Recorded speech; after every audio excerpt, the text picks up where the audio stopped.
Hey guys, welcome back to another episode of the DC Discourse. As always, I'm Dallin Poulter. And I'm Nathan Peterson. We're excited to have you here. Now, as I'm sure you know from our Instagram post, we're going to be talking about one of our favorite characters. My favorite, well, he's tied for my favorite character with Superman, but we're going to be talking about Nightwing today. Yep, so Nightwing is his number one, and he rotates in all the positions in my top five depending on the week. So my number one Superman, and the rest of them kind of flow fluidly. So he's up there for me, and we're going to have a great conversation about why we love this character and get into some of the history about this character. Yep. We want to start off with like a warning, you'd say. Well, we're super biased towards Dick Grayson, Yes. Nightwing, being the best Robin. We're biased, but also I truly believe it. So if you even mention Tim Drake, we will murder you. Yes, Tim Drake is not the best. He's one of the worst. But in my opinion, I just don't like him very much. So anyways, Agreed. You can hate us all you want, but Dick Grayson's the best, and we're going to stand by that. You can turn this off now, but don't, because it's going to be a really good lesson. Yeah. All right, so we're going to start off getting into a little bit of publication history and a little bit of his origin. So his full name is Richard John Grayson, but he goes by Dick Grayson, and he first appeared in Detective Comics number 38 in April of 1940, and that's just about a year after Batman was introduced to DC Comics, so he's been around a very long time. And he was created by Bill Finger and Bob Kane. Now, his basic origin is that Dick Grayson, he was just a young acrobat with his family. They were in the Howley Circus, and they were known as the Flying Graysons. And now, in one of their acts, a mafia boss, who was Tony Zucco, he murdered his parents in the middle of the act, so a lot of people witnessed it. And so Dick was just left there as a lone child. But Bruce Wayne was at that show, and he saw a kid who was exactly like him when he was younger. And so he took him in, and he had him as his legal ward or his adopted kid, whatever comics you read, they kind of go back and forth. But yeah, Bruce Wayne just took him in and started training him to be his sidekick, and that's how he became Robin. Yeah, that's pretty much it. The only other thing I was going to add to that is, so the way that Zuko kills his parents, it's not like he just goes up there and shoots them. Right. He basically sabotages the lines. They were a trapeze artist. Yeah, so he sabotages the lines so they fall to their doom. So it's a pretty big spectacle to see all these people around and watching these kind of iconic trapeze artists falling to their death. Yeah. So really basic origin that hasn't changed a whole lot. Now Dick Grayson, he was Robin for a long time, for about 44 years. It was from April of 1940 till July of 1984, and that's when he took on the name or the role as Nightwing. And so a little bit of how he transitioned from Robin to Nightwing is that it happens in, a little bit of background before then. So he was Robin for all those years, and at this time he's kind of doing a little bit of stuff with the Teen Titans and kind of working with some other people as well. And so Bruce Wayne called him in, or Batman called him to go do a job. It's because they needed to stop Clayface from kidnapping his own kid. And Robin was late, and Batman was not a big fan of that, and he legit just fired him on spot. He's just like, Dick, I need someone who's reliable and whose priority is to be Robin, and clearly that's not what you're doing, so you're fired. So get out of the Batcave. And so Dick wasn't really exactly sure what to do, so he went to our homeboy Superman for some advice, which is where Superman kind of gave him, or talked to him about one of their legends from Krypton, of a superhero named Nightwing, who fought for justice and just wanted to help the weak, which is what Dick wants to do. And so he took on the name and persona of Nightwing and became his own superhero. Yeah, and that's honestly the perfect introduction for him becoming Nightwing, because like you mentioned, it really was, he got fired by Bruce and was kind of like, okay, what do I do now? And so that's when he realized, though, he had kind of been trained his whole life to not be Robin anymore. And I think Batman knew from the beginning that he was going to kind of graduate out of the role. Yeah. And you see one of my favorite panels of them. I mean, we're not going to talk too much about his time as Robin, just because there's so much of it. And I think a lot of it's the same, because it's all in the Golden Age and Silver Age, which is basically, during this issue there's a villain, they fight him, and then that's it, and then there's a new villain. So that's a lot of his story up until he becomes Nightwing, and when he becomes Nightwing, he kind of steps out of his pixie boots and his Right. underwear and becomes the great hero that he is. But one of my favorite lines, and we're going to get into kind of his destiny later on, but it was Batman basically talking to Dick about his preparation, and they're talking about the Justice League, and Bruce Wayne is talking to him, and Dick goes, "You really think I'm going to be part of that team someday?" And Bruce responds and goes, "No, you're going to lead that team someday." Mm-hmm. And it's just such a cool way of showing like how powerful he is and how cool of a character he is. So when he becomes Nightwing, as he said, he goes into Bludhaven and kind of takes on that role as a new hero and takes on the role of being a hero of a town that's kind of like, it's not even the slums of Gotham, it's like the trash of Gotham. It's like all the worst villains that Gotham can't handle, they send to Bludhaven. Mm-hmm. So it's pretty interesting. And then his time with the Titans is kind of a huge thing for him, because that's where I think he truly finds himself. So with the Titans, he's one of the 5 founding members, and in 1964, The Brave and the Bold, issue 54, introduces this idea of the Teen Titans, and you have the modern day Robin, you have Kid Flash, you have Aqualad. So you have these iconic characters, iconic sidekicks who basically get done with the idea of being sidekicks and take on this new role of working together as a team, and they go on for years to become the Teen Titans. And he is a Robin for a long time while he's a Titan, but I think that's kind of how he gets into the idea of being apart from Bruce Wayne and establishing himself as a leader. But Nightwing first appears in just a little known story, one of the most popular storylines, the Judas Contract. So Dallin, can you tell us a little bit more about his first Nightwing appearance? Yeah, definitely. Also, it's the coolest. I don't think it's the coolest Nightwing suit, but I think it's pretty dope. It's the most reflective of the time. Yeah. You can definitely say that. It's been nicknamed the Disco Nightwing. Yep. So if you don't know what we're talking about, just Google Disco Nightwing or Nightwing suits. You'll know exactly which one they're talking about. Yeah. And this specific one was called Tales of the Teen Titans number 44, The Judas Contract. And we talked about it before in one of our last previous episodes, so you should be able to go and check that out. Yeah. But just super briefly, Deathstroke, I forgot his name. Deathstroke basically like plants a mole into the Teen Titans, right? What's her name? Tara. And she just kind of betrays them. Big old fight at the end. Betrays them at the end, and then so it's called Judas Contract, and basically it shows kind of the new entrance, and it's Dick Grayson's kind of introduction as Nightwing. So it's a pretty cool idea. And then after he does Judas Contract and kind of has all these things, we get into a little bit more of modern day Nightwing. So Nightwing became a really big deal. His series gained a lot of popularity in the 90s. And the 90s era of comics is an interesting time because it was really gritty. It was kind of when there used to be a thing called the Comics Code of Authority, which is basically censorship. And in the 90s, they kind of got rid of it again. So comics had a lot more free reign.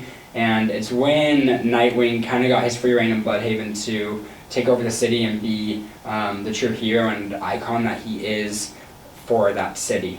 And Dallin's done a lot of reading in the 90s series. I think it's probably one of your favorites. Yeah. It's just super cool because I haven't gotten all the way through it yet. But right now, a Blockbuster is like the main villain.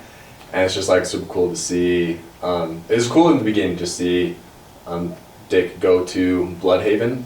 Because he's just gonna like check up on a couple of things, but then he realized like how many bad things were going on in Bludhaven, and he realized, wow, this is probably what maybe Gotham was like before Bruce Wayne showed up. And even worse. And so he was just like, you know what, I think I'm gonna stay down here and just kind of be the superhero of this town, see if I can figure out what's going on. And he just realizes that there's like bigger and bigger things that are like behind the scenes that he's like, wow, there's really a lot of stuff that they need taken care of. Yep. And then after the 90s, basically what happens is we get into like the 90s and the 2000s, and you get into Infinite Crisis. And he definitely plays a role in all of these, but it's not as big of a deal. In Infinite Crisis he plays a role, but then in 52 he's kind of off in the mountains doing his own thing with Bruce Wayne. And so when they come back, we get more into this kind of modern era, and the New 52 happens. And I would say from New 52 on is when you see the most changes with his character. For sure. Because they've done so many different things in the past, almost 10 years now since New 52 started in 2011. So they've done so much with his character in the past 10 years and changed him so many times. So we'd like to kind of focus on that for the rest of the episode and talk a little bit more about what happened in New 52, what happened in Rebirth, and what's kind of going on with him right now. Yeah.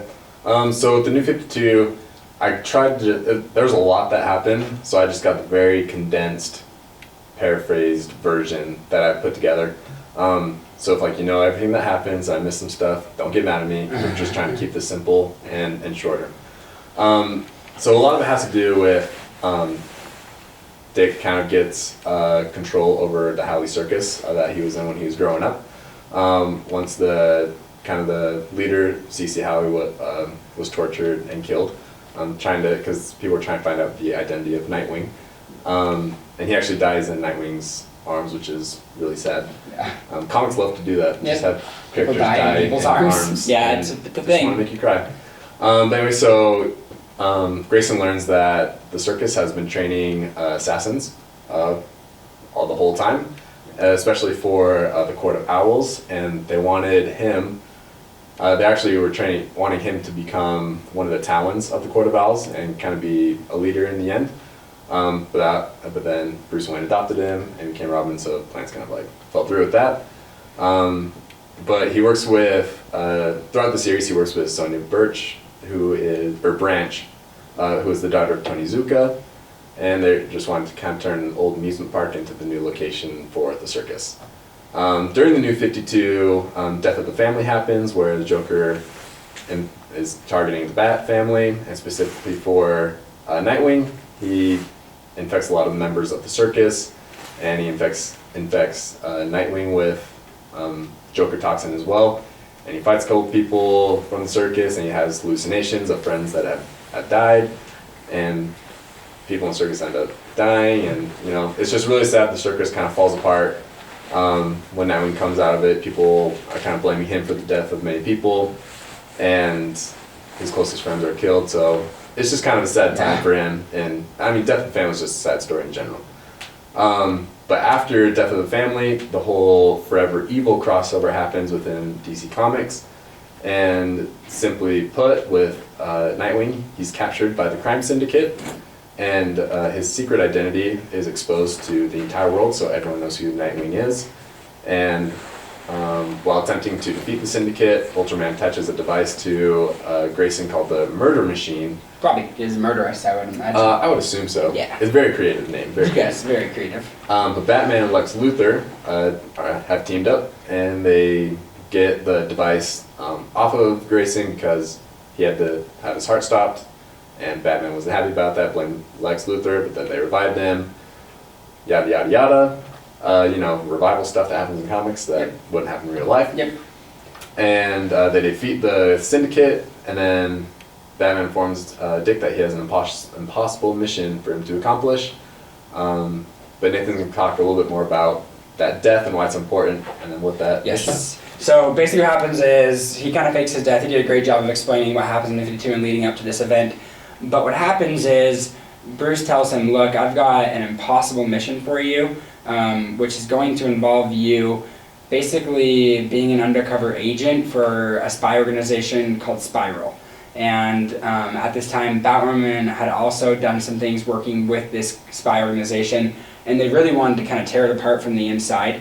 And so they get him to be a part of this organization, and throughout the whole time, basically what you see is he is trying to take down a villain whose name is Mr. Minos, and he is basically the lead guy of Spiral. And Helena Bertinelli, who's also known as the Huntress, helps him out with this, and they kind of slowly take down the organization. And basically that's it. I mean, it's really just a big storyline of Dick Grayson without the mask on, and you see him still being Nightwing and still having those kind of quirky character traits that you see him in other storylines, but using it in more of a spy organization. Doesn't he have something that changes his face on the wall? Yeah, this is super cool. Yeah. So the whole Spiral organization, they have a spy technology on their face that whenever they're talking to people, it distorts their face and makes it all twisty so that people can't see, basically can't see who they are. So it's a really cool way of how they do that.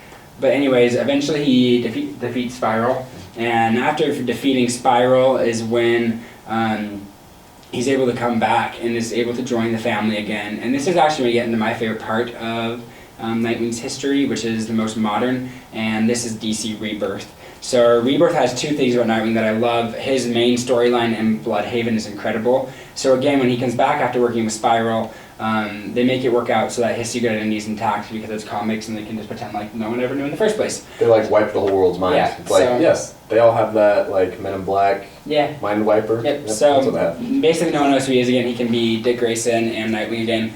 So he goes back to Bludhaven. But before he goes back to Bludhaven, because of his work with Spiral, Bruce is like, I need you now to do something incredibly difficult, which is I need you to get information on the Court of Owls and infiltrate them and try to take them down.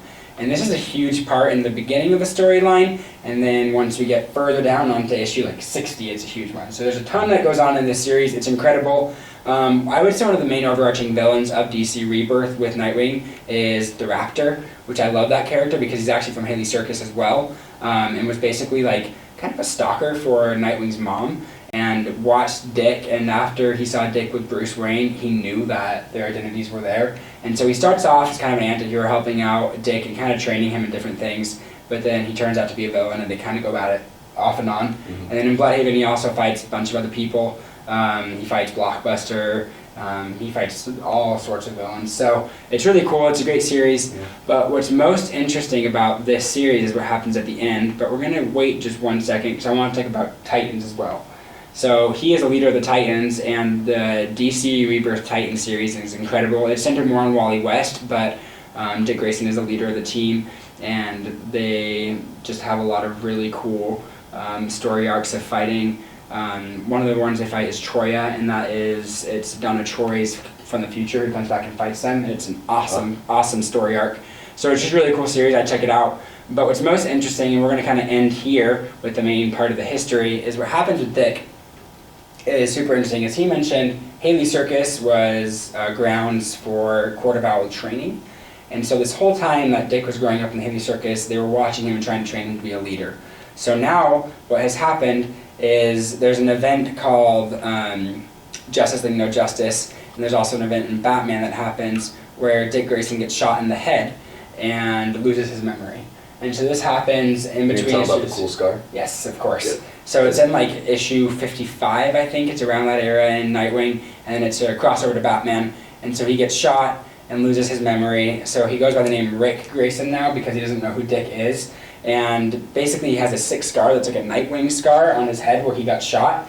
But he doesn't know who he is, so he has no idea who he is. He's just trying to be a good guy. But it's kind of funny because when he's on the streets, if someone tries to mug him or something, he has this muscle memory and he'll take the villain down without realizing what he's doing. And also at this time what's really cool is there's this other group of cops that have taken on the name as the Nightwings, and they don't know who Nightwing was or anything, but they really want to take on the legacy. Mm-hmm. And they end up finding Rick Grayson and think he's just some guy, and Rick is like, well, I'll help them, like I know what I'm doing, so I don't know how I know what I'm doing, but I can help them. But as they're fighting, one of the Talons from the Court of Owls comes and starts fighting them, and basically brainwashes Rick Grayson to become one of the Talons, and so to become the Talon. So they kind of get what they want in the end to get him to be a Talon from the Court of Owls. So that's where we're going to kind of leave off with the main history because that's where we're at in continuity now.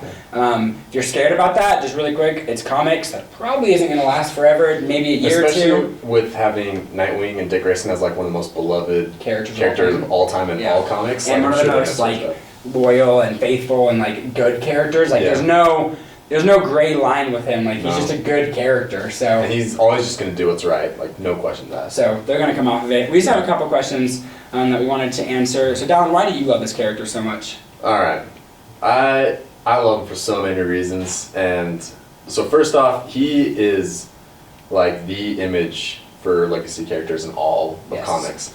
Like I think it's cool that he was introduced just a year after Batman. And then he's just like been Dick Grayson. He's been like the good sidekick, good hero, like all 70 plus years of his publication history, and the fact that we've been able to see him like grow up and like transition from Robin to Nightwing into the character that he is now. I think that's super cool. I've mentioned this before on our show, but like I just think that he's Batman's greatest success. Because Batman takes this little boy that experienced the same trauma that he did, and like he raises him, and he helps Dick Grayson become like the best person he can become. And also, like, he fulfilled his purpose. Like, he became Batman 3 different times. Yeah. He became Batman. Where do I have it? I have it in here somewhere. Oh yeah, here we go. So he became Batman in Robin 094 until Batman Prodigal a year later, and then he became Batman after Batman R.I.P., which is when he got lost in time, and then after Final Crisis as well. So he's been doing it a lot, and when he's doing that, it's basically he's Batman, and then it's just really cool to see him kind of taking on that role. Yeah. One of the things that I love so much about this character is he sees good and evil as a spectrum, not like black and white. Mm-hmm. And the thing is, Bruce has to be so careful because Bruce is so psychotic that he knows if he even moves, like he could never go undercover as a spy for an evil organization because he knows it would ruin him. Mm-hmm. Whereas Dick's able to go into these situations because his light is so strong. This sounds super cheesy, but it's so strong, he knows where he can come back. And it's a huge arc of rebirth too. This idea that he talks a lot about is he swings sometimes, but he always comes back to his center. Yeah. And that's why he's such a good character. Is he's very dynamic, which is ironic because he's a dynamic duo. But anyways, he's a very, very strong character. He's the greatest leader, and his legacy. I want to talk a little bit more about this. His destiny in comics. Mm-hmm. You mentioned him becoming Batman several times. Right. Do you think his destiny is to become Batman, or is it to stay as Nightwing?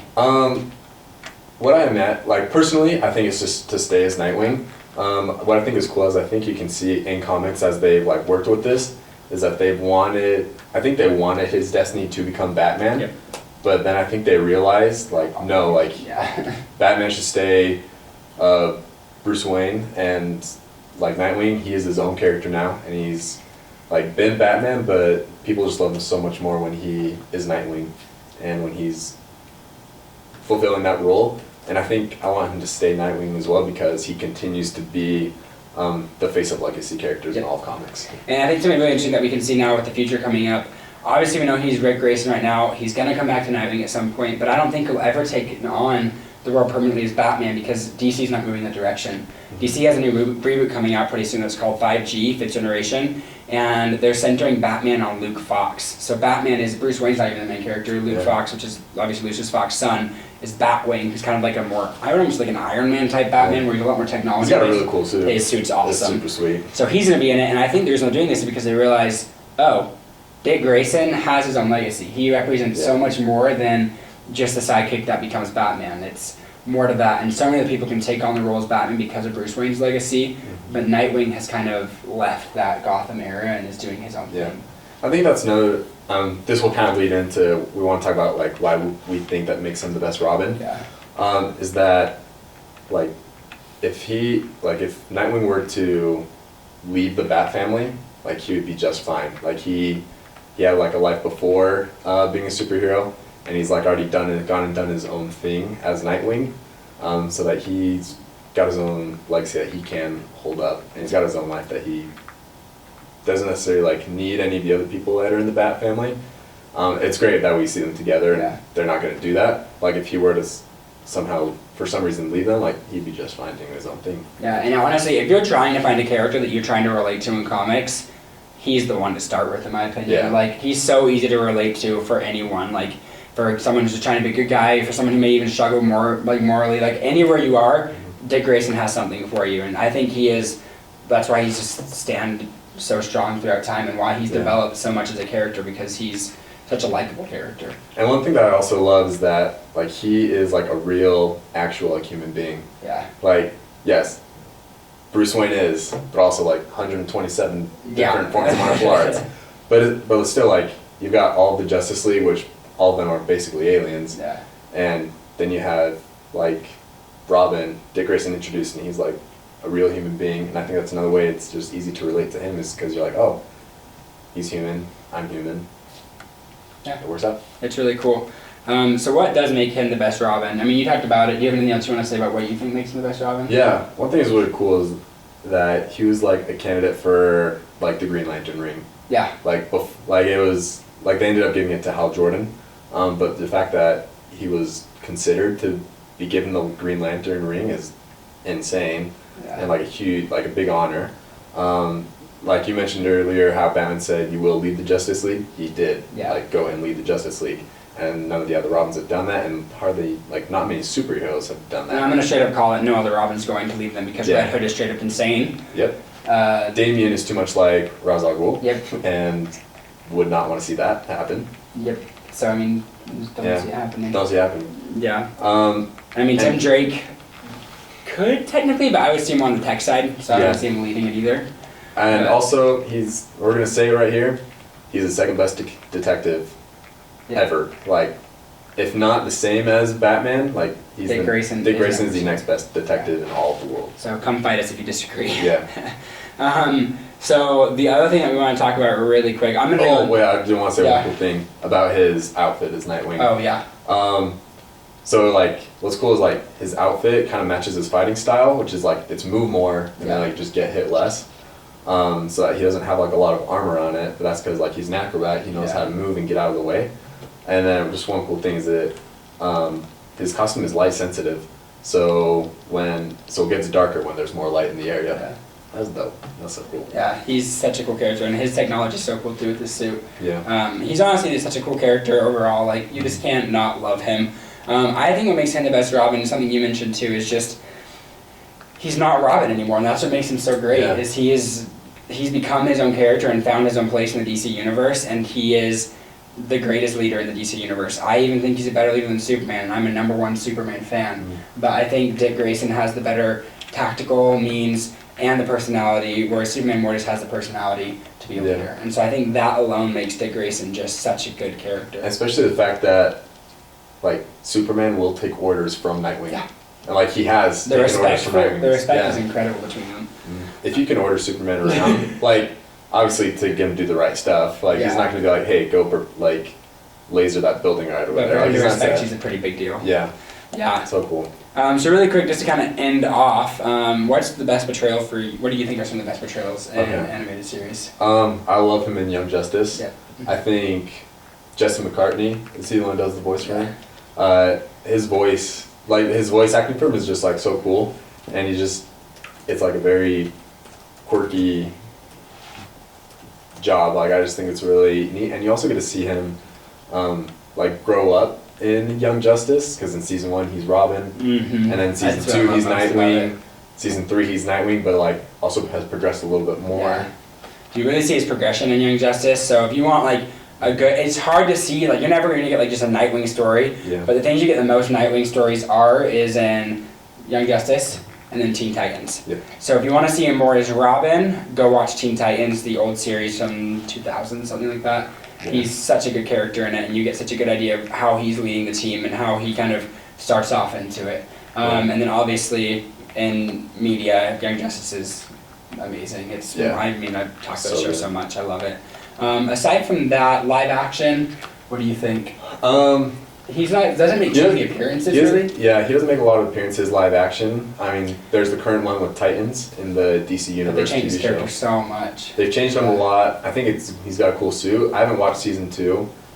They just changed a lot of things with Titans, so it's like maybe hesitant to watch. Yeah, he's watched it. I haven't watched it just because I love Dick Grayson so much and I love the Titans so much. I've come to the conclusion that I like Titans more than Justice League because there's more characters I like. Yeah. So, anyways. Also, I just want to throw some there. In Batman Arkham Knight, there's a DLC where you can play as Nightwing. It's like just a super short little story, but like I'll go back and play that again because I'm like, I finally get to play as Nightwing on something. Yeah. And you get to use his Escrima sticks, which are just super dope. Yeah. I will just say one more thing that you can go watch. Any of the DC animated shows, like you can watch The Judas Contract is a DC animated show you can watch.